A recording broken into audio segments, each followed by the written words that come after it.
And outspeak brave Horatius, the captain of the gate. To every man upon this earth death cometh soon or late. And how can man die better than facing fearful odds? For the ashes of his fathers and the temples of his gods.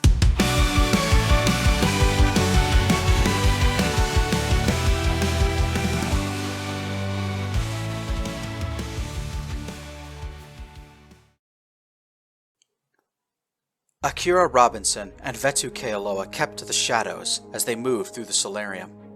It was very unlike the bar in Detroit. This place was structured more like an academic center, complete with classrooms and an auditorium. The place was very crowded, and each woman was using her own psionic technique to remain hidden. Akira was using psionic manipulation, making herself appear different to anyone who looked at her. Vetu continued using psionic stealth to make herself undetectable to the naked eye. Vetu and Akira followed a small crowd of people into an auditorium, slipping inside just before the doors closed. An American man was standing on the stage, flanked by several pieces of artwork displayed on tripod easels. While the two creations infiltrated the crowd, the American commenced his lecture.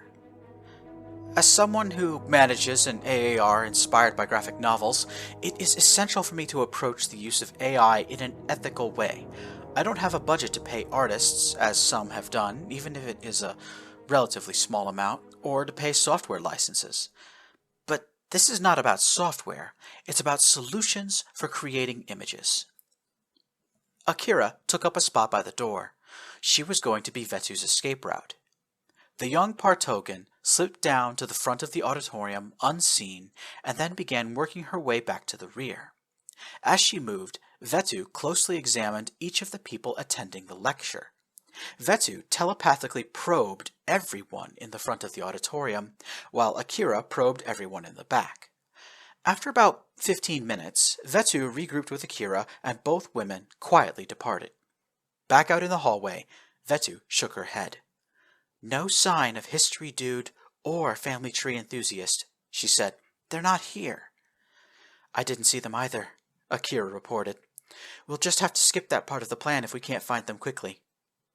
"But those two have analyzed Blake's work more closely than anyone else," Vetu protested. "Who else would have, what did you call it, world-building level knowledge of Blake's stories? We cannot replace him with any random writer."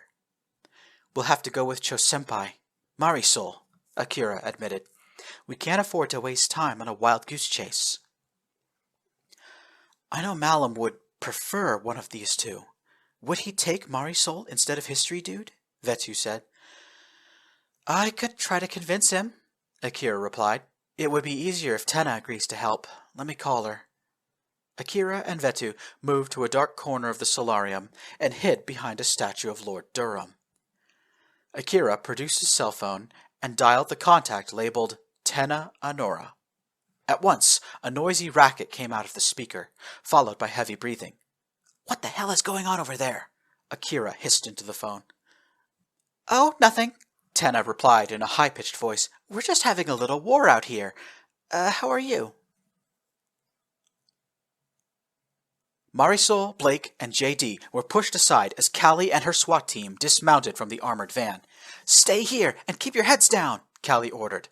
"Like hell," Blake said as soon as she was gone.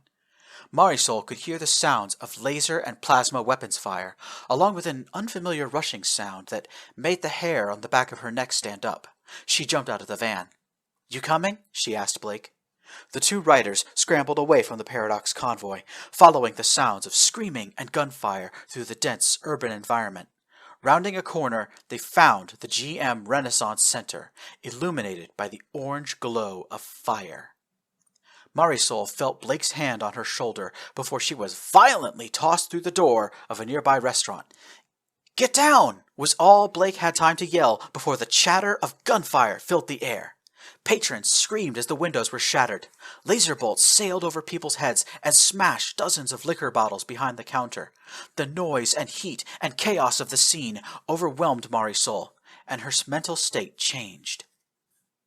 Suddenly, she was standing with one foot in the present and one foot in the past.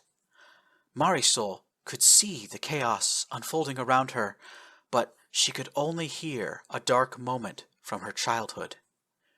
It happened on January 25th, 2011. Marisol was 11 years old. Just 50 yards down the street from where Marisol was playing, terrorists set off a bomb, blasting a city bus into bits. Marisol could clearly remember the sound of metal debris falling from the sky, the sound of car alarms, the sound of people screaming and running away, the sound of her younger sister starting to cry. The sound was the only part of that day she could remember. Little Mariposa asking her big sister what to do. "I don't know what we're supposed to do, but we can't stay here." Marisol's words from the past propelled her into motion in the present. She was in deep, way over her head, but Marisol knew that staying idle, waiting for something to happen, was the wrong answer. Marisol pulled herself back into the moment and ran out of the damaged restaurant. She followed the sounds of angry yelling around a corner and found an incredible scene.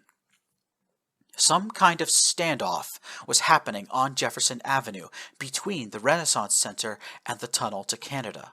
4 of Blake's characters were standing shoulder to shoulder, aiming their weapons at the Paradox SWAT team, who were quickly moving to surround them. "Get the anti-psionic stun bombs ready!" one of the men shouted. Sebakira was stalking the perimeter, teeth bared and a psionic aura enveloping her.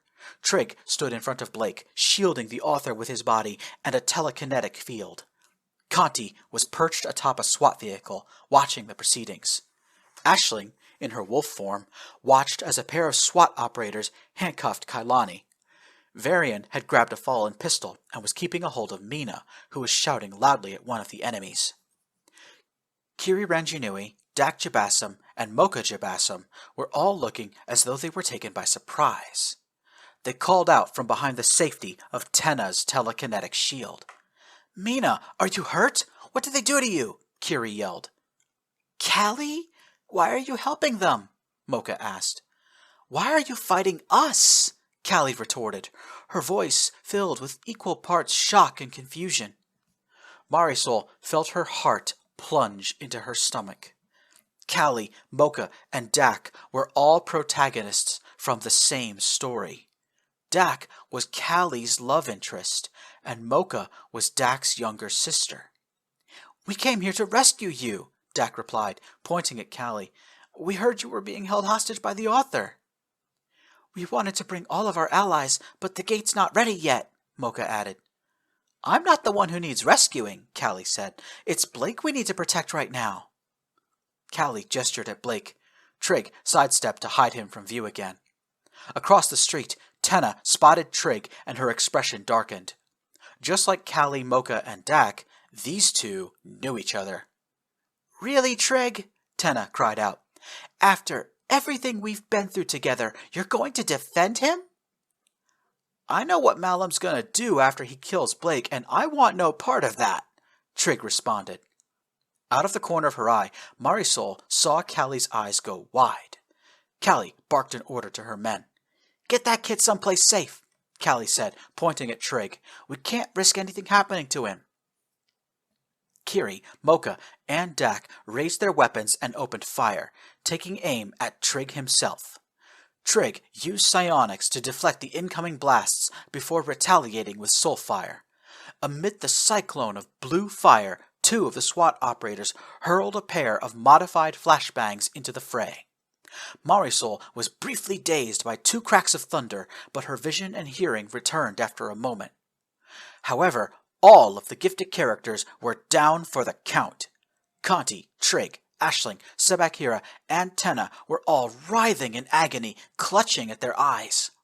The soulfire tornado faded away, and a moment later, Mocha Jabassam made her move. With Trigg incapacitated, Blake was suddenly exposed, 20 feet of open road between himself and Mocha. With nowhere to hide, Blake let out a yell and started running towards Mocha. She raised her plasma pistol, one finger on the trigger, and then Marisol tackled her. Both women collapsed to the ground, with Blake reaching them a moment later. Marisol, Blake, and Mocha wrestled violently on the pavement, 6 hands grabbing and grasping for the weapon. Desperate, almost panicking, Marisol fumbled around, found Mocha's face, and jammed one of her fingers into Mocha's eye. Mocha screamed and flailed, finally letting go of her weapon and curling up defensively. Blake seized Mocha's weapon and then helped Marisol pin her down, his knee pressing into Mocha's shoulders. "Look out!" a voice yelled. Looking up, Marisol realized a battle was playing out around her. Both sides had been deprived of psionics, so now Callie's SWAT team was pushing in to detain Tenna, Kiri, Dak, and Mocha. While Mocha's 3 allies were resisting as best they could, something else was happening. Something alarming. As if possessed by a demon, the Detroit River was rearing up as though it was a predatory cat about to pounce. A police helicopter banked sharply and moved to the Canadian side to avoid being hit by the rising cascade. Untold millions of gallons of water rose into the air, suspended by some invisible force. "What in God's name is happening?" a bystander screamed. Then, with a great roar, the Detroit River lurched forward and fell onto the city. The deluge quickly submerged Jefferson Street and the surrounding area. Marisol grabbed Blake, trying to hold on, but she was pulled away by the rushing torrent. She lost all of her bearings until she crashed into something rock solid. Moments later, the inland tsunami subsided. Most of the water flowed back into the riverbed, while the rest drained into the tunnel to Canada. The river retreated into its place, leaving behind a flooded and stunned city. Coughing, spluttering, and blinking her eyes, Marisol tried to figure out what just happened. She had crashed into the side of a building, and now she was pinned between the marble wall and a fallen tree. Spraying water as it went, an open-top convertible drove onto the scene. A red-haired woman dressed up in a stereotypical witch's costume, complete with pointed hat, brought the car to a stop and yelled in an Irish accent, "Ranginui, grab Honora and the others, let's go!" Kiri Ranginui staggered to his feet. Mocha, Dak, and Tenna had all been swept clear of the SWAT team by the deluge and ran toward the convertible from all directions. Dak had to hold Tenna's hand. She was still blind. Callie clambered to her feet and yelled, "They're escaping! Shoot the tires! Shoot the engines!" A few of the SWAT operators grabbed for their weapons, but the witch lifted her arm, holding a metal rod above her head. A heavy rainstorm began to materialize out of nowhere, disorienting the troopers just long enough for the convertible, now fully loaded with enemies, to make its escape. Kiri, Mocha, Dak, Tenna, and their unnamed rescuer vanished from view as the convertible sped off into the rainstorm. Marisol extricated herself from the fallen tree and started making her way back over to the spot where everything had gone haywire. As soon as Marisol spotted Blake, she yelled at him, "All right, I am so fucking lost. What the fuck was all that?" Dripping from head to toe, Blake looked at the plasma pistol he took from Mocha and then angrily threw it on the ground. "That was the Water Witch," Blake said. "Ushka. She's from a short story I wrote for an online contest." Blake kicked the pistol into a puddle and then angrily yelled at the sky, "Really, Malum? You're just gonna take people from fucking short stories now? Are you running out of ideas or something?" Then Blake staggered and sat down on a bench. "This is too much," Blake said. "I need a break." Marisol sat down next to him. "Me too," she sighed.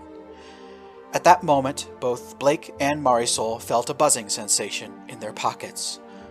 Their cell phones were ringing. Simultaneously, and sharing an eye roll, they checked to see who was calling. Blake's caller ID said, "Sergeant First Class Spaniola." Marisol's caller ID said, "Asiana Dispatch." "Work," they both grumbled. So